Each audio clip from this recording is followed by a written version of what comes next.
அண்ணா தயவு செஞ்சு கொஞ்சம் கவனிங்கண்ணா. ஐயோ, யாருக்கு வேதனை, யாருக்கு துக்கம், யாருக்கு சண்டைகள், யாருக்கு புலம்பல், யாருக்கு காரணமில்லாத காயங்கள், யாருக்கு ரத்தம் கலங்கின கண்கள், மதுபானம் இருக்கும் இடத்தில் தங்கி கழிப்பதற்கு கலப்புள்ள சாராயத்தை நாடு இருக்குந்தானே. பைபிள் தெளிவா சொல்லுங்கண்ணா, இந்த குடிப்பழக்கம் உங்களுக்கு மாத்திரமல்ல, உங்க குடும்பத்துக்கு சேர்த்து பிரச்சனைனா தயவு செஞ்சு யாரும் குடிக்காதீங்க. குடிக்கிறவங்க வீட்டுல, அனைவருடைய வீட்டுல வறுமை இருக்குன்னா குடிக்கிற காசுக்கு வீட்டுக்கு அரிசி பருப்பு வாங்கிட்டு போங்க. குடிக்கிற நேரம் 12 மணி, இந்த 12 மணிக்கு வந்து இந்த சாராயத்தை வாங்கி குடிக்கிறீங்கன்னா கொஞ்சம் யோசிச்சு பாருங்க.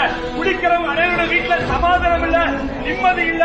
தயவு செஞ்சு மனமாறுங்கன்னா இந்த குடிப்பழக்கத்தில் நீங்க வெளிவர முடியலன்னா இயேசுவை நோக்கி பாருங்க. இயேசு உங்களுக்கு விடுதலை கொடுப்பார். தயவு செஞ்சு யாரும் குடிக்காதீங்க. சமாதானம் இல்லாம இருக்கிற குடும்பத்துக்கு இயேசு சமாதானத்தை கொடுப்பார். 2 கலங்கூபி கேட்கிறேன்னா தயவு செஞ்சு குடிக்காதீங்க. இந்த குடிப்பழக்கத்தினால உங்களுக்கு மாத்திரமல்ல, உங்களுடைய பல தலைமுறைகளுக்கு பாதிப்பு.